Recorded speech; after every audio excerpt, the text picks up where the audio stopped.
السلام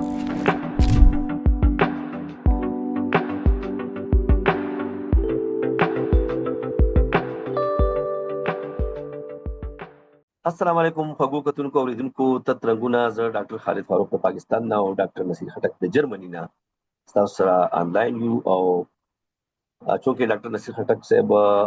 پاکستان ته راغلی او 3 ورځې مخکې واپس لاړه، نو نننۍ موضوع زموږ دغه ده چې د پاکستان راتګ، دلته کلچر، دلته میلمستیاګانې، دلته په خیر راغلی، دلته ستړي مشي او زموږ کلتور، او هغه به کمپیر کوو د جرمني او د یورپ د نورو ملکونو سره او د متحده عرب امارات سره، او هغه ځایونه چې هغه اکثر زمونږ کتونکو اوریدونکو نه کتلي، چې زمونږ په کلچر کې، زمونږ په میلمستیا کې او په هغه نورو ځایونو کې څومره فرق دی او د دې څومره خوند دي او څومره ستړیوالي پکې. نو په دې باندې خبرې کوو. ډاکټر صاحب شکر دې سفر په خیر وشو واپس، او د پاکستان ورځې لګې وې، بیا خاص کر په سوات کې صرف 2 ورځې وې زموږ سره، 3 نو ورځې ډېرې کمې وې، وخت ډېر په تیزۍ تېر شه، خو ډېر زیات خوند یې وکړو او موږ ډېر زیات چارج شو او ریچارج شو. بلکې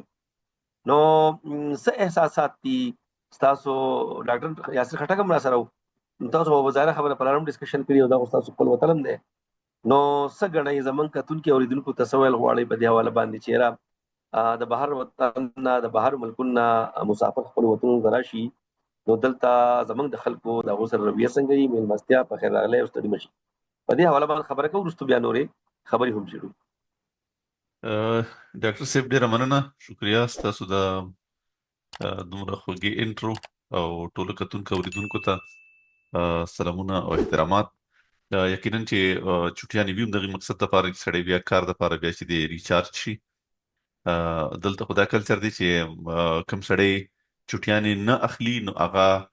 کمچور شمرلی شي، ځکه چې هغه د کار ستړی کړي نه دي. نو لکه مطلب دا دی چې چټیانې اخیستل کار نه کړی نو بس ستړی شو او کنه. نو دیو جن لکه چټیانو کې د ستې تک پکار وی چې بیا سړی پکې ریچارج شي. نو یقینا مونږ هم لکه کلی کې او بیا سواد کې لکه ډېر خسته وسمو او ډېر خسته چې دی انټریکشن دو ملګرو سره، رشتہ دارو سره، ټول لکه ډېر کلی وخت تیر شو. خو دې کې د چل دي چې تاسو د خبرو کړ د ملمستیا والا، یقینا چې دغه ټول چې کوم ډېر وارم یا ډېر ګرمجوشي سره چې کوم دی ټول خلکو مونږ ریسیو کړو. او زه یو څه وایم چې مونږ طرف ته لګ کورغه انګلیش کې دا وایي چې access of everything is bad، چې څه شي هم د حد نه سوا کیږي، د هر شي زیاتوالی ځای او د زه تعریف هم درې او نو بس چې دې کنه لکه مونږ ماته لګ د څه ښکارېدله چې زموږ طرف ته ملمستیا او د سيزونو هم لګ باندې زیاتوالی طرف ته لاړ دي. او نو زه درته وایم چې ما تیرو اسی یو مثال در کومه او لکه افغان نه دی پکار، خو بهرحال ما تیرو تقریبا 4 کاله درنیم 4 کاله ما د شودو یا د پیو شي نه دي سکلي. زه شودونه بغیر چیس کوم ځکه چې هغه ما پر لکه ماته ډایجیشن کې پرابلم، هضمي کې مسلې جوړي. خو زه چې لاړم نو پاکستان کې به دغه پاریز مات کو، وچ پکلک زور مې مات کو، خلکو باندې مات کو. نو دا ټیپ ته سيزونه کیږي او خیر ته مړ هیڅ نه کیږي. او بیا لکه د چويس لکه مونږ په دا کې وایو دا لایټر نوٹ باندې زه چې دې نتلم نو زما ډیر خواهش دا و چې زبا سحر ماخام لکه غرمه او ماخام زبا سبزیانې مختلفه خورم. لکه هر چې چې راشم د پاکستان کې د ګرمۍ په موسم کې ډېری خسته خسته سبزیانې وي، لکه کاریلی وي، تورې وي، کدو وي، بنډۍ وي، ټینډي وي، لکه دا ډېر خسته سبزیانې دي. او لکه دا دلته کې هر ټیم اویلیبل نه وي. بیا پاکستاني چې کوم فروټ دي یا پاکستاني چې کوم میوه ده یا پاکستاني چې کوم سبزیانې دي په کې ډېر زیات ذایقه وي. زه اوس پرې په دې ساينس باندې پوهه نه یم چې لکه دا ولې دومره ذایقه پکې وي. خو بهرحال یا کې زموږ ذایقه ورته ډیولپ شوی وي غسي، خو بهرحال موږ ته هغه ډېر خسته لګي. نو ما وی چې زما لکه سحر او غرمه او ماخام زما چې دي سبزیانې خورم. هغه چون کې د دې د ملمستیا د وجې نه لکه زاغي ته چا پرې نه ختم. شاید چې په دې شل ورځو کې ماته 2 یا 3 ټیمه د سي ملو شو چې هغه کې ما سبزیانې مو پړې شوې. نو نور چې نو دغه د اکسس اف ایوریثینګ اف ورته تاسو راغلی وای د پښتنو علاقې ته او پښتانه په دنیا کې په گوشت خور مشهور دي. او غوښه مین خلک دي، غوښه خوري. او نو غوښه خو موږ د میلمستیا لپاره خاص ډش ګڼو. او بهرحال صحیح ده، ستاسو دغه په خپل ځای ټیک دی. نه دا زه دا وایم چې لکه زه د دې نظم هرگز مطلب دا نه دی چې لکه بیسیکلی د خلک د خلوص نه کوي، خلک چې کوم دی غوي خلوصي دا او میلمستیا او کول غواړي. او خو زه وایم چې که سيزونه لږ باندې فرملایز شي، لږ باندې چې کوم دی کنه، لکه خلک د سيزونه ملمانه تاسو هم پکې کیږي، ملمون پکې څوک پوښتنو بیا ولک خي څوک خلک و چې میلمه وي د کوربه غوايي، دا او د پښتو مشهور متل دی. بالکل او غوايي خو بس دغه بلس چرته بوزي او سره کوي. او نو دا ډېر عجیب متل دی، ښه متل نه دی خو بهرحال او میلمستیا د پښتنو د کلچر دی. بالکل نو بهرحال لکه ما دغه سيزونه ویچاره لکه ټیک ته لکه دا زموږ طرف ته لکه دا زموږ پہچان هم دې زموږ پیژندګلو شمارل کیږي. خو بهرحال لکه زه به دا بیا مو وایم چې را دي کې لکه پکار د چې موږ د ملمه د خوخي هم خیال وساتو چې هغه سوي او هغه څه خوخ او څنګه چلی، نو دا پکار د چې ډاکټر صاحب دا خبره تاسو ډېر ټیک ځکه کوي چې دا زمونږ کلچر مخکې د دینم ډېر سخت هغه لږ څو کله مخکې خو به چې ته میلمه شوې نو دا به ټیک ټاک ځان موړ کو یا به د قصدنه بدن لږ ځای پاتې کاوه، ځکه چې ست په پکې لازمي وو. نو ست چې به ونه شو چې نور خورا زما د پاره خورا استاد قسم یو کنه لږ نور خورا، نو چې دا قسمه ست به ونه شو نو میلمه به هم خپه کېده، وې ست راته ونه کو او میلمه به قصدنه بدن دومره خالی ځای پاتې کاوه په خېټه کې چې دا ست وشي او دا ست نه لپاس هغه خوراک وکړي. نو بهر چونکې اوس ایجوکیشن ډېر شو، تعلیمونه سیوا شو، خلک دا غیر ضروري فارملیټیز اوس ورو پرېږدي. نو پکار دا چې زمونږ په کلچر کې هم دا وشي چې خلک سمپلی د میلمه تاسو کوي به ستا موډ څه شي ترې زه به تا باندې دا سيزونه خورول شم، دا سيزونه اویلیبل دي، ستاسو شي خوخته ستاسو چایسته. نو د میلمه پوښتنه ډیره ضروری ده او یوازې په خوراکونو کې نه، د دې ټایمونو په استعمال کې هم د میلمه پوښتنه پکار ده او چې ستاسو ته 48 غنټې دي، ستاسو 60 غنټې دي، ستاسو 50 غنټې دي، اج پلان کو او پراپ پلانینګ وشي، دا ځای وزټ کو، هغه ځای وزټ کو، هغه ځای وزټ کو، دا ته به دومره وخت باسو، دا ته به دومره باسو په ټول کې زموږ په ماحول کې هغه شانته دا دومره ډیولپ نه داسي او خلک ستونه او د خلوص انتها دومره وکي چې ستا ټول پلان ګډ وډ کی. مثال که تاسو له مخې د ډېر لوګ پلان نه کړی ټول د اتنه هلاسو غنټو د پاره او چې ته په دې لار کې په دې یو ملګری باندې پېښ شي چې هغه ستاره کوربه ملګری یا ته چرته پیژنې، تا په سوشل میډیا هم پیژنې، نو به تراونی سي چې بر باندې کوي شربت کوما کینا نو 2 غنټې 3 غنټې به هغه واړی او هغه بیا دغه نه پس نورم ست کوي چې اوس ما سره نورم وخت تیر کا او دا تاسو کفر کته اخوا خپل پلانینګ کړی، خپل چا سره ملاقات لزی یا تاسو زی وزټ کول غواړي، نو دغه د اهمیت سره دغه اس کار نه. نو بل دا ټول خلوص ته په دې خلوص سره زما چې حکمت هم پکار دی او لګه پوها او لګه په دې باندې په کول غواړي چې د بل چا پروګرام سګي او ډېر به تهاشه ستونه مې پکار. ډاکټر صاحب زه ته وایم کنه چې چونکه دنیا بدلیږي موږ ته پکار ده لکه وخت مینجمنت باندې موږ یو پروګرام هم کړو، وخت مینجمنت هم ډېر امپورټنت دي، ډېر اهم څه دي. پکار ده چې موږ چې چټیانی وي یا نور ملاقاتونه وي، فارمل ویزټ وي، انفارمل ویزټ وي، پکار ده چې دا ټول ډېر ښه په پراپر طریقې باندې پلان شي وي. زه به تاسو یو مثال درکړم. زه دلته یو جرمنی فیملی ده، هغه سره ملموم یو 15 ورځې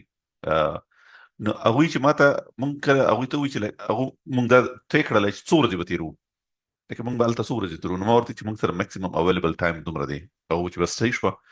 ها. نو هغه نو مونږ ته پسو کوي تاسو مونږ د څومره ټایم راکولې شي، هغه خپل ټایم راته وي. نو بیا هغه مونږ ته پراپر سکیجول رولېګو چې اول ورځ به تاسو راشي مونږ سره به مخام کنه وخري او بیا به سحر نشته سره وکړي، بیا تاسو مونږ پریږدو بالکل انډیپندنت تاسو څه کوي، تاسو سره به هغه ماسوتنه پوری ټیم وي او په نیکسټ ډے باندې به بیا سي دي مونږ سره تاسو وي، بیا به موږ د چل کو دي ته بزو دا پلانینګ وي او په هغه نیکسټ ورځې به دا چل کو، په نیکسټ ورځې به دا چل کو، دومره به ګپ کې لګو، دومره به ټریولینګ کو، دومره به کارنی ته ټایم ورکو، دومره به دا کو. نو هغه سیز بالکل چې موږ څنګه پلان کړو په هغه طریقه باندې وشو. نو لکه زه وایم کنه چې پکار د شي چې لکه موږ لکه ورو لکه دا سفر چې کوم دی دغه طرف ته بوزو نه خبي چې څومره سيزونه ویل پلان وي، خسته پلان وي، نو هغه مر بخوي لکه دا اورال د زموږ د سوسايټي د پرمختګ لپاره، زموږ د معاشري د پرمختګ لپاره، زموږ کار ته د وخت وستلو لپاره د ټولو سيزونو کې ودا موږ د ډېر زیات مرسته راکې، دا موږ سره ډېر زیات ملګرتیا کوي، دا وخت پلانینګ چې کوم دا ډېر اهم چیز دی. ډاکټر صاحب سفر ظاهر خبر ده، زه په خپل ډېر زیات سفر کوم او زما د ژوند بهتر حصہ په روډونو باندې لپاسه کیږي، په موټر ویز باندې، په های ویز باندې، په ګاډي کې. ځکه یو زما د جاب نوعیت هم داسې دی او بل زه خپله د ټریولینګ شوقین یم. نو بهرحال دا دواړه شیونه الله پاک داسې یو ځای کړي دي او ډېر وخت زما په سفر کې تېرېږي او زما د نوي ځایونو د کتو شوق هم ډېر زیات دی، ابراډ هم او انلینډ په پاکستان کې هم. ظاهره خبره ده د یو ریجن نه بل ریجن ته سفر کله کله دا سفر اوږدیم شي د ګنټو په حساب 10 غنټې 20 غنټې 15 غنټې او د هوایي سفرونه هم 8 غنټې 10 غنټې یورپ ته خو آلموست 8 9 غنټې سفر دی. دا زه خو چونکې فریکوینټ ټریولر یم نو ماته خو اندازه شته خو باید زمونږ کتونکي اورېدونکو ته هم اندازه وشي چې داسې څه تبدیلیانې دي د دغې موضوع نه هټ کر وځو چې یاره هغه په انساني صحت باندې او په انساني رویې باندې یا په ستا په طبیعت باندې اثر کوي. مطلب سړی دلته نه اوچت شي لینډ ټیک اف وکړي او 8 9 غنټې بس په یورپ کې کوشي نو څه داسې اثرات د سړي په ذهن باندې د سړي په وجود باندې د ماحول اثرات د ټمپریچر یو دم تبدیلی وشي اکثر یا د هغه اړې خلک راځي دی خوا نو کم داسې ابرپټ چینجز او کم داسې چې هغه ان پلان دي هغه د سړي په صحت باندې اثر انداز کېدای شي. ځکه چې زمونږ په پښتنو کې هم اوس دا کلچر لږ سیوا شو، خلک ګرځي ډېر چکر ولځي ویزټس کوي. مخکې به خلک د کورونو نه وتل، اوس لوکل په پاکستان کې هم ګرځي او بهر دنیا ته هم خلک چکر ولډ ډېر ځي. نو څه ویل غواړئ زمونږ کتونکو اورېدونکو ته په دې حواله باندې؟ دا خو ډاکټر صاحب یو داسې دی چې یو خو د ټمپریچر ډېر غټه مسله ده. ټمپریچر ډېر غټ ډیفرنس دی یورپ او زموږ په وطن کې. زه چې دلته نه کوم ورستلم کنه نو سهار چې زه دلته کې ریلوی سټیشن ته لاړم نو ما ته ریلوی سټیشن باندې داسې محسوس کېدل چې یاره ما چې هوډي اچولې وه لکه زه په د شارټ سلیوز شرټ کې وم نو لکه د لنډو لسترونو په شرټ کې وم نو ما د یخني محسوس کېدله. خو چې کله مونږ په پاکستان کې کوز شو ایرپورټ کې راووتو نو داسې ګرمه هوا مو په مخونو ولګېده چې ما وی چې یاره لکه دا خو نو دا بالکل دا یو ډېر غټ ډفرنس و. یعنې ته دا 12-13 ټمپریچر نه چې کوم دی اچانک چې کوم دی کنه هغه 38-40 ته ورسېږي نو دا ډېر غټ ډفرنس دی. نو دغه ډفرنس چې کوم دی دا ستا په صحت باندې ستا اوورال په سایکولوژي باندې ډېر غټ افیکټ پرې باسي. بیا چونکې بدن هم هغې ته چې کوم دی تیار نه وي نو هغه وخت پکې اخلي. بل هغې نه علاوه یو بله لنجه داسې ده چې دلته چونکې یورپ کې خلک اوسېږي نو بیا دلته کې دا ستا سکیجول داسې نه وي چې یاره بجلي به ځي او بجلي به راځي او ټمپریچر به څنګه وي. کم از کم دلته کې خو یخني وي او که ګرمي کور کې ټمپریچر یو شانتي وي که نه افس کې ټمپریچر یو شانتي وي په ګاډي کې ټمپریچر یو شانتي وي. پاکستان کې ګوره لکه اي سي نشته تقریبا زیاتره کورونو کې اي سي نشته یا که شته هم کله بجلي نه وي او کله چې کوم دی سلنجۍ پکې وو بیا په ګاډو کې هم دغسې سچویشن وي. او بل چې کوم دی هغې سره بیا چې کوم زمونږ دروازې دي هلته کې هغه پراپر بندېږي نه. لکه پاکستان کې ما دا یو نوټ کړی دی چې زموږ څومره چې دروازې دي لکه دا پراپر نه بندېږي لکه پراپر د هغې کې خامخا چې دي ځایونه وي پکې نو بیا هغې باندې ماشي او لکه دغه انسیکټس وغیره هم راننوځي نو بیا هغې سره مختلفې بیماریان هم خطروي چې کوم دا ټروپیکل ډیزیز دي لکه ملیریا شوه ټایفاید شو ډینګي شو یا دغسې نو د دې هم بیا خطروي چې کوم دلته نه خلک لاړ شي بیا دلته چې واپس راشي نو دلته بیا د دې څیزونو علاج هم نشته او کوي هم بیا ډېر لرې وي په مخصوصو ځایونو کې دی. او بیا دا ماته د پی ایچ ډي د ټایم یو دغه یادېږي چې هلته موږ سره یو هسپتال ته یو انجینر راغلی و افغانی وه نو هغه ټروپیک دغه ملیریا ورته شوې وه نو بیا هغې ته هغه ټایم کې بیا تاجکستان نه و که چېرته نه ورته د دوی چې کومه هغه ورته امپورټ کړه. یعنې ملیریا هلته نشته په یورپ کې مطلب دا دی او که نه ملیریا دلته نشته. ملیریا هلته نه ملیریا دلته نه ملیریا شوه ټایفاید شو ډینګي شو دا ټایپ ته خو بیماریان خو دلته کې نشته لکه چانس هم نشته. دا ټروپیکل ډیزیز دي که نه نو دا لکه یورپ کې دا اوس که ټمپریچر های شو نو هغې سره چانسز بیا جوړېدی شي. نو هسې وایم که نه چې لکه دې څیزونو بیزونو نه هم ځان ساتل پکار دي ځکه چې دا چې بیا وشي بیا چې دلته راشي نو بیا مختلف تکلیفونه جوړېږي که نه نو دې وجې نه لکه دغه ډفرنس شته. بل چې کوم دی یو ډېر اهم څیز دی او لکه هغه هم بل پاکستان کې د واشرومونو ډېر غټه مسله ده په لارو باندې هم په کورونو کې هم په مختلفو ځایونو کې لکه د هغې پراپر صفایي نشته او یا لکه دلته او هلته کې ډېر غټ ډفرنس دی لکه بیا اګزاست سیسټم او دا څیزونه میزونه هم پکې داسې خوندور نه وي کله بجلي نه وي کله څه نه وي که نه نو لکه دا څیزونه هم مختلفې بیمارۍ کس کولی شي لکه سینیټیشن سیسټم خو ډېر امپورټنټ دی. نو لکه ما دغه ډفرنسز چې کوم دي او دغه څیزونه چې کوم دي زما لکه ما مختلف لکه خلکو سره شیر شي چې کله چې کوم دا کله موږ لاړ شو دغه نه لکه یو ځای نه بل ځای ته پکار ده بیا چې څوک پاکستان نه اول د یورپ ته راځي پکار ده چې ټمپریچر ګوري او دلته کې لکه امیډیټلي هلته ګرمي او دلته چې راشي بیا یخني وي نو بیا په کار د چې هغه مطابق جامع او سيزونه ځان سره راخستي وي دروه دلته بیا غو بیماری ډاکټر صاحب څه داسې ایکسپیرینس یې شو په تیر لس 15 شل ورځې تاسو پاکستان کې تیر کړې او اسلام آباد پیښور کرک سوات دا خو کم از کم تاسو وکړل کله نور بل څه نه دي نو اورال څه داسې ایکسپیرینس دي چې هغه ډېر سپیسیفیک دي او څه خاص ایکسپیرینس چې هغه موږ د کتونکو لیدونکو سره شیر کولای شو چې هغه د یورپ د خلکو سره یا کمپیریزن نه لري یا لري ان ایدر سنس نو کوم داسې خاص تجربه وشو چې هغه کاغه ایون د خندا خبرې د مزاق نه هم زمونږه کتونکو لیدونکو غواړي چې هغه سره موږ ملو مونږه چې لکه کلی کې چې کوم دي کنه ز خپل مونږه بهر کې کنه نو د ورځې هم او د بوټي لاندې مو ټوله ورسته راول او بیا ما خام هم چې کوم دي الته کې بهر مو کټونه چولې نو هغه کې بناستو نو دا خندا خبره ده چې زما ماشومه چې کومه دغه مصر په ویډیو کال باندې خبرې کولې هغه چې د کټونه ولیدل چې پس مکه کې خوار دي کنه بهر لکه اوپن سپیس کې اوپن نغه ما تاسو کو چې لکه تاسو آیا په بدل ته کې دومره غربت چې لکه تاسو د کور دیولونه نشته چې په اوپن دغه قسم لې دغه کلچر ده کنه زموږ دې خوند څه خبره بیا ورته لکه کور خو چې د کور ته خو موږ بهر نو مته کور سره بهر څه کوي کنه نو بهر حال لکه دغه چې کوم دی کنه لکه دا ټایپ ته ډیفرنس شته یقینا دا موږ ته نه فیل کیږي چې موږ بار زور نو دی وجه موږ ته دا فیل کیږي زموږ وړاندې ته په دې ډېر څه نه خوندې اته په دې لکه خبره کوم نه څه چې دا تاسو خپل خبره به کنټینیو ساتي چې زمونږ کم بچیان چې په یورپ کې په امریکا کینیډا کې لوي نو هغه زمونږ د کلچر نه ناشنا کیږي حالانکه د دې کلچر چې ته بهر په حجره کې کټونه پراته دي خلک راځي پای کینی پای کې مشران کشران امزوري کینی اوس خیر ټو کې د موبایل فون دا سمارټ فون دا شیز لکم کو ټول خلک پای کې بوختي خو بهر حال د بهرني کلچر د حجره د خپل یو پورا لرنینګ دی بلکې په بخاري زمانه کې بلکې موږ جوړو نو موږ ته وی چې ته حجره پاس نه ته نه پوهیږي په خبره ته حجره پاس نه مطلب حجره پاس کول هم د سیدی لکه سړی چې په سبق کې هم چې یو ګریډ پاس کې 12 ګریډ یا 14 ګریډ کنه نو دغه شانتي حجره پاس کول هم یو اهم سیس دی او واقعي چې دغه ډېر لوی لرنینګ او اپورتونټیز سره د ملاويږي زمونږ نوې نسل چې هغه بهر ټون کوي او څنګه ژوند په پاکستان کې هغه مدینه اخر خبره دي تاسو زه لیک باندې د منځ کې خبره ودروم په خنه غواړم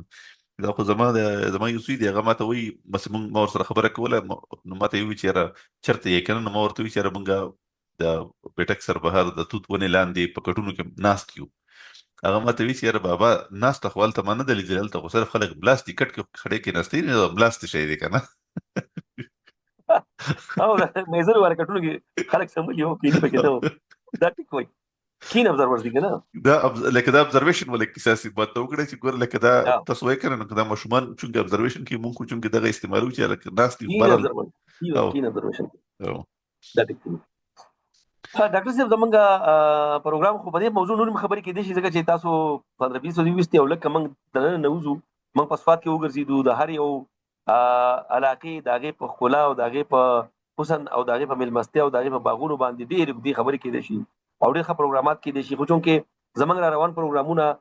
به یو ځل بیا نوې سلسله به شروع کیږي زمونږ کتونکو اوریدونکو ته او خاص کر جرمني ته پتک کې خلک ډېر دلچسپي لري هر ورځ ما سره خلک رابطه کوي چې جرمني تاسو پروګرام کړو په فیسبوک باندې موږ د دویم پروګرام پته مې وبکر راځي موږ خلکو ته په یو لایو دغه کې ویلو ویډیو کې چې موږ تاسو ته جرمني ته تک خبره کوو نو هغه ته موږ وایو تاسو ته څنګه وګورئ پته څنګه وګورئ دا خبره موږ کړې ده بهرحال یو پروګرام دوه دسم په کار دي چې هغه موږ د فیسبوک په پاڼه باندې راشو او خلکو ته اساني طریقې او ارزاني طریقې د جرمني د تک وخیو نو هغه سلسله به یو ځل بیا شروع کوو ان شاء الله پاره کې موږ د جرمن لینګویج خبرم کړو چې جرمن لینګویج به شروع کوو آنلاین پاره کې بل اخر کو ما سره رابطه کړې دي نو اوس پاره باندې ان شاء الله خبرم کو پلانینګ بوم کو او خلکو ته دغه سہولت ان شاء الله ورکو دا پروګرام وخت تقریبا ختمېدونکو دی ډاکټر صاحب زما کتونکو ورزونکو درخواست دی چې تاسو غوڼه پروګرام تاسو سبسکرایب کړئ دا چینل لایک کړئ شیر کړئ او په کمنټ کې موږ سره خبرو کوي او موږ ته د روانو پروګرامونو په حواله باندې خپل موضوعات د خپل چایس موضوعات عمره کوي دا الله پامان الله پامان